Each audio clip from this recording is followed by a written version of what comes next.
Hi అండి, welcome to our channel. So మీరు ఎవరైనా మన ఛానల్ని ఫస్ట్ టైం విజిట్ చేస్తే ప్లీజ్ సబ్స్క్రైబ్ అవర్ ఛానల్. ఇంతవరకు మన ఛానల్ని సబ్స్క్రైబ్ చేసుకున్న ప్రతి ఒక్కరికి థ్యాంక్ యూ సో మచ్ అండి. సో టుడే టాపిక్ వచ్చేసి బయాలజీ మెథడాలజీకి సంబంధించిన టాపిక్స్ని ఈరోజు క్లాస్లో మనం ఎక్స్ప్లెయిన్ చేసుకుందామండి. సో ఈ టాపిక్స్ అనేవి బోత్ టెట్ అండ్ డిఎస్సికి ప్రిపేర్ అవుతున్న వాళ్ళకి, అలాగే డిఎస్సిలో ఎస్జిటి అండ్ ఎస్సీ బయాలజీకి ఎవరైతే ప్రిపేర్ అవుతున్నారో వాళ్ళందరికీ కూడా ఈ క్లాసెస్ అనేవి చాలా యూజ్ అవుతాయి. మన ఛానల్ యొక్క ప్రత్యేకత ఏంటంటే ప్రతి ఒక్క టాపిక్ని కూడా లైన్ టు లైన్ ఎక్స్ప్లెయిన్ చేయటం అనేది జరుగుతుందన్నమాట. ఏ టాపిక్ని కూడా స్కిప్ చేయటం అనేది జరగదు. So line to line explain చేయటం వల్ల ఏంటంటే ఒక టాపిక్కి ఇంకో టాపిక్కి ఉన్న కనెక్షన్ అనేది కంటిన్యూ అవుతుందన్నమాట. సో దానివల్ల ఏంటంటే కాన్సెప్ట్ అనేది మీకు బాగా అవగాహన అనేది జరగటం అనేది జరుగుతుంది. కాబట్టి ఏదైతే ఇంత ప్రీవియస్ వీడియోస్లో చెప్పామో దాని తర్వాత నుంచి క్లాసెస్ అనేవి కంటిన్యూ చేయటం జరుగుతుందన్నమాట. ఓకే, టుడే లేట్ చేయకుండా క్లాస్లోకి వెళ్ళిపోదాం, టాపిక్లోకి వెళ్ళిపోదాం. టాపిక్ వచ్చేసేసి జీవశాస్త్రం అంటే విజ్ఞాన శాస్త్రం యొక్క స్వభావం గురించి మనం ఎక్స్ప్లెయిన్ చేసుకోవటం అయితే జరుగుతుందన్నమాట. ఎక్కడి వరకు ఎక్స్ప్లెయిన్ చేసుకున్నంటే విశ్వంలో సామ్యం ఉంటుందనే భావన గురించి మనం ఎక్స్ప్లెయిన్ చేసుకోవటం జరిగింది.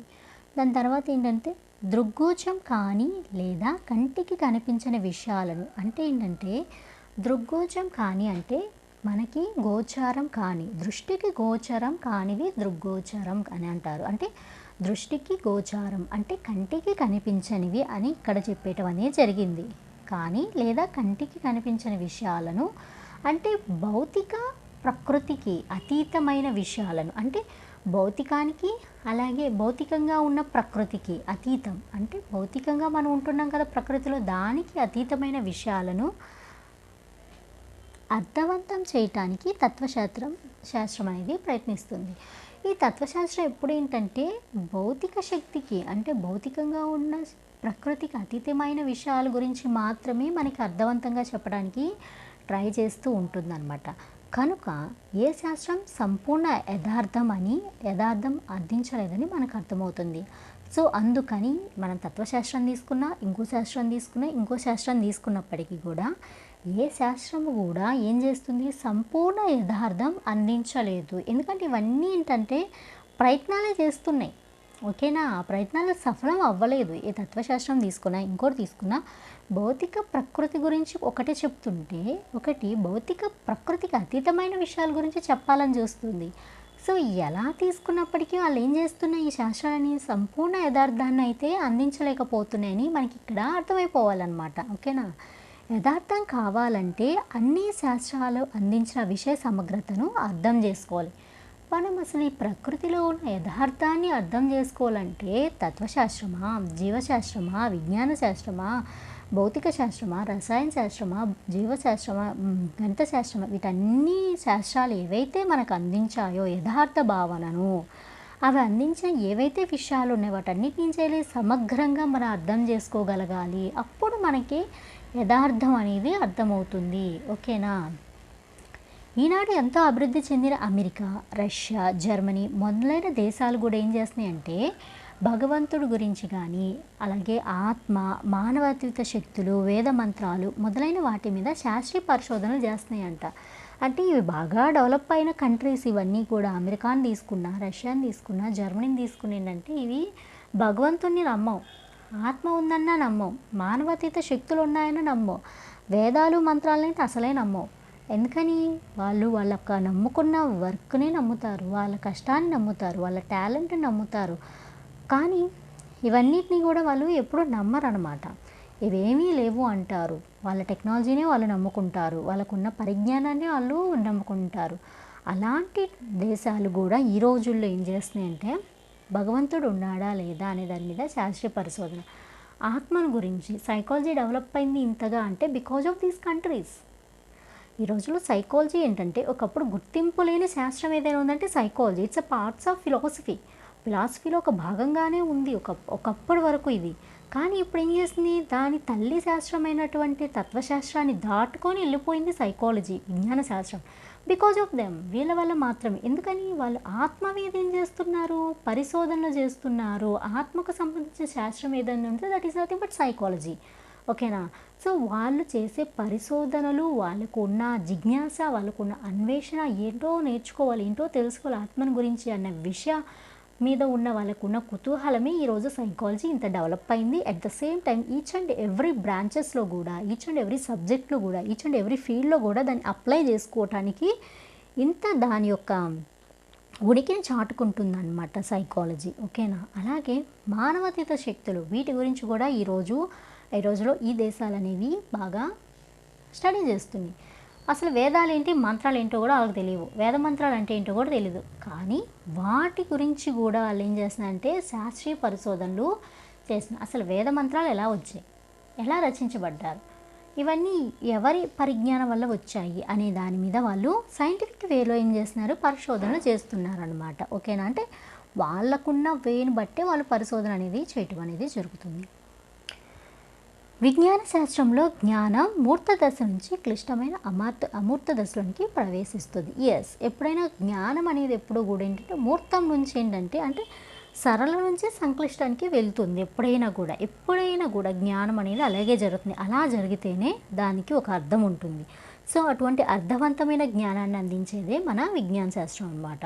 ఇక్కడ జ్ఞానం ఏం చేస్తుంది, మూర్త దశ నుంచి డిఫికల్టీగా ఉన్న అమూర్త దశలోకి ఆల్రెడీ ప్రవేశిస్తుంది అన్నమాట. అంటే తెలిసిన విషయం నుంచి తెలియని విషయం, సరళ నుంచి సంక్లిష్టం, మూర్తం నుంచి అమూర్తానికి ప్రవేశిస్తుందంట. ఉదాహరణకి ఎగ్జాంపుల్ ఏంటంటే భౌతిక శాస్త్రం కనుక తీసుకుందాం. ఇది కూడా నథింగ్ బట్ విజ్ఞాన శాస్త్రం కాబట్టి ఫిజిక్స్ అనేది. భౌతిక శాస్త్రంలో విశ్వం యొక్క పుట్టుక, జీవశాస్త్రంలో జీవుల పుట్టుక గురించి సిద్ధాంతాలు అమూర్త దశలోనే ఉంటాయి. అవును, ఇప్పుడు మనం ఫిజిక్స్లో చూసుకుంటే ఏం చేస్తుంది, విశ్వం పుట్టుక అని గురించి చెప్తాం. అవన్నీ ఎలా ఉంటాయి, ఫార్ములాస్, సిద్ధాంతాలు ఇవన్నీ కూడా అమూర్తంగానే ఉంటాయి. అప్పుడు మన పిల్లలకి ఎక్స్ప్లెయిన్ చేసినప్పుడు వాళ్ళందరూ కూడా అమూర్తంగా వాళ్ళకి ఉన్న ఇమాజినరీ పవర్తో ఇమాజిన్ చేసుకుంటారు. మనం కూడా ఇమాజినేషన్లో వాళ్ళకి తీసుకెళ్ళి ఎక్స్ప్లెయిన్ చేయడం అనేది జరుగుతుంది. జీవుల పుట్టుక గురించి ఎక్స్ప్లెయిన్ చేసినా కూడా అంతే కదా. అవన్నీ ఏ దశలో ఉంటాయి, సిద్ధాంతాలు అమూర్త దశలోనే ఉంటాయి. అంటే ఇక్కడ ఏం జరిగింది, మూర్త నుంచి సంక్లిష్టమైన అమూర్త దశలోనికి టాపిక్ అనేది మనం తీసుకెళ్ళిపోయాం పిల్లలకి. అంటే విశ్వం పుట్టుక, అసలు విశ్వం అంటే ఏంటి, మన చుట్టూ ఉన్నవి ఏమేమి ఉన్నాయి అని వాళ్ళకి మూర్త దశ నుంచి స్టార్ట్ చేసి అమూర్తమైన విశ్వంలోకి తీసుకెళ్ళిపోవటం అనేది జరుగుతుంది. అట్ ద సేమ్ టైం బయాలజీలో కూడా అంతే. జీవులు, మన చుట్టూ ఉన్న జీవులు ఏంటి, మొక్కలు, జంతువులు, మైక్రో ఆర్గానిజమ్స్, అది ఇది అని స్టార్ట్ చేస్తాం. అక్కడి నుంచి వాళ్ళు ఏం చేస్తాం, అమూర్తమైన పుట్టుక అసలు ఎలా వచ్చింది, సెల్ అంటాం, సెల్ డివిజన్ అంటాం, మియోసిస్ అంటాం, మైటోసిస్ అంటాం, రకరకాలుగా తీసుకెళ్ళిపోయి అమూర్త సిద్ధాంతంలోకి వాళ్ళని తీసుకెళ్ళిపోయి దానికి అంతటికీ రీజన్ ఇది అని ఒక అమూర్త స్టేజ్లోనికి వాళ్ళని తీసుకెళ్ళిపోవటం అనేది జరుగుతుంది. అంటే అమూర్త సిద్ధాంతాల్లో ఉన్న విషయాన్ని వాళ్ళకి అందిస్తామన్నమాట. ఓకేనా. అంటే సరళ నుంచి సంక్లిష్టాన్ని తీసుకెళ్ళటం జరిగిందనమాట. నెక్స్ట్, విజ్ఞాన శాస్త్ర సత్యాలను మాత్రమే కలిగి ఉన్న ఘనరూపంగానే కాక ద్రవరూపం కూడా ఉన్నట్టు భావించాం. ఈ విజ్ఞాన శాస్త్రం అంటే ఇప్పటివరకు మనం ఏం చేస్తాం, సత్యాలను మాత్రమే కలిగి ఉంటుంది, సత్యాలను మాత్రమే కలిగి ఉన్న అన్నీ చెప్తున్నా. ఇదంతా ఏ రూపంలో ఉంది, సత్యం అంటే ఘన రూపంలో ఉంది. ఘన రూపం అని ఎందుకు ఇక్కడ మెన్షన్ చేశారు అంటే, ఘనం రూపం అంటే సాలిడ్స్. మన ఫిజిక్స్లోకి వెళ్ళి ఎక్స్ప్లెయిన్ చేసుకోవాలి ఖచ్చితంగా. అంటే మన అన్ని సబ్జెక్ట్స్ని అప్లై చేసుకొని చదవాల్సిన బాధ్యత అయితే ఉంది. మన కాన్సెప్ట్ ఏంటి, సబ్జెక్ట్ని అవగాహన చేసుకోవడం అనేది మన కాన్సెప్ట్. అక్కడ మన ఫిజిక్స్ని తెచ్చుకున్నామా ఎగ్జాంపుల్గా, కెమిస్ట్రీని తెచ్చుకున్నామా, సైకాలజీని తెచ్చుకున్నామా, ఫిలాసఫీని తెచ్చుకున్నామా, మ్యాథమెటిక్స్ తెచ్చుకున్నాం, దట్ ఈజ్ లేటర్. ఓకేనా. ఘనరూపం అని కానీ ఇక్కడ మనం సాలిడ్స్, లిక్విడ్స్ అండ్ గ్యాసెస్లోకి వెళ్దాం.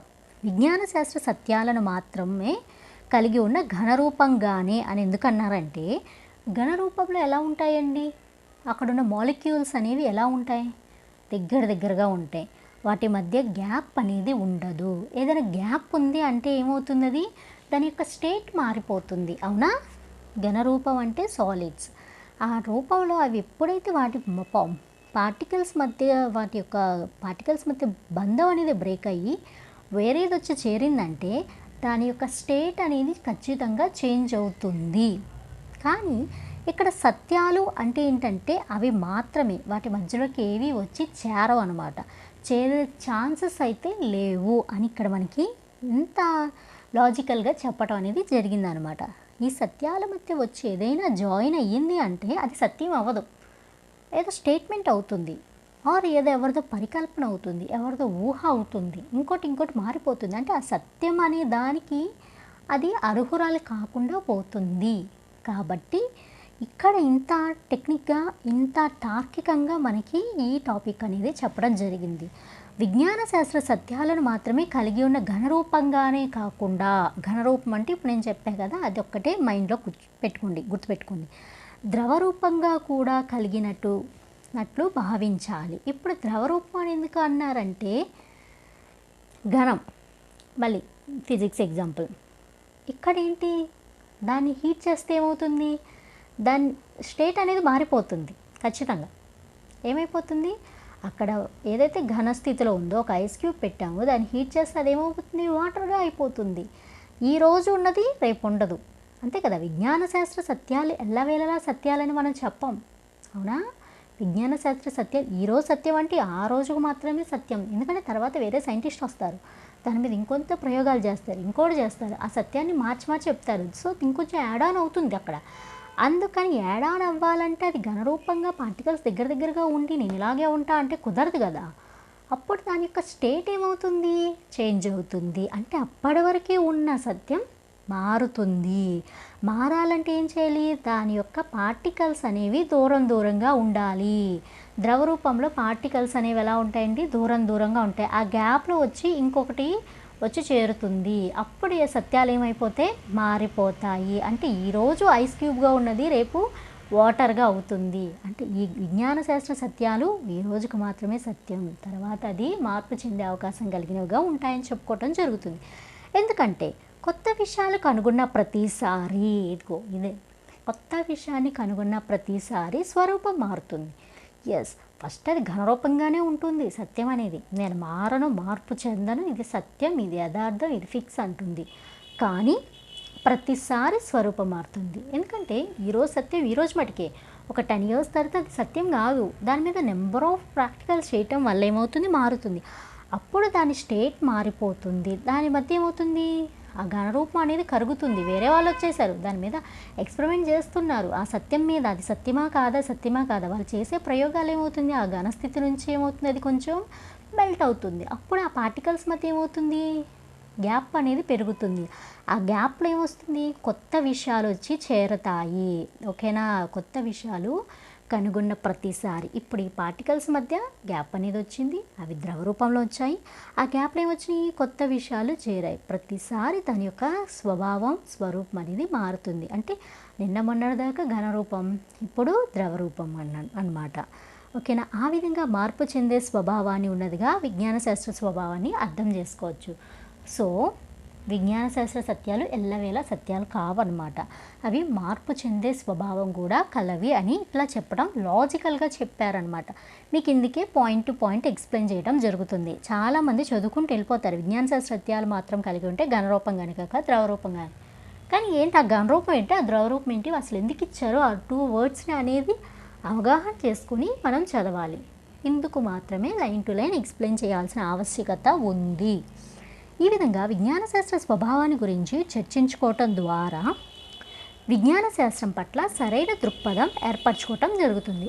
దీనివల్ల ఏం జరుగుతుంది, విజ్ఞాన శాస్త్రం యొక్క స్వభావం, దాని నేచర్ గురించి మనం ఇక్కడ ఏం చేస్తున్నాం, చర్చిస్తున్నాం. ఓకేనా, ఇక్కడ మనం ఇది ఇలా ఉంది, ఇది ఇలా ఉంది, ఇది ఇలా ఉంది, ఇది ఇలా జరిగింది అని మన యొక్క డిస్కషన్ చేయటం ద్వారా అసలు ఏంటి సైన్స్ అంటే ఏంటి అనే దాని పట్ల మనకి ఒక రైట్, ఒక ఆలోచన విధానం, ఒక దృక్పథం అనేది, సరైన దృక్పథం అనేది ఇప్పుడు ఏర్పడింది. ఇప్పటివరకు ఏంటి, విజ్ఞాన శాస్త్ర సత్యాలు సత్యాలే అన్న కాన్సెప్ట్లో ఉన్న ప్రతి ఒక్కరు ఇప్పుడు వాళ్ళ అభిప్రాయం అనేది మార్చుకుంటారు. దేని పట్ల, విజ్ఞాన శాస్త్రం పట్ల ఇప్పుడు సరైన దృక్పథాన్ని ఏర్పరచుకుంటారు. ఎందుకు, మనం చర్చించుకోవటం ద్వారా.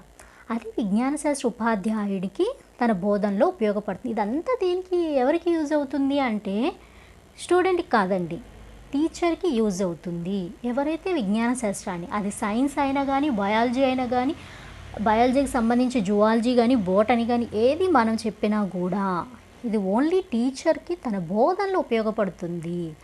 ఇది మనం ఎంతైతే ఈ మెథడ్స్ని మనం అవగాహన చేసుకుంటామో అంత డీటెయిల్డ్గా పిల్లలకి ఎక్స్ప్లెయిన్ చేయగలుగుతాము.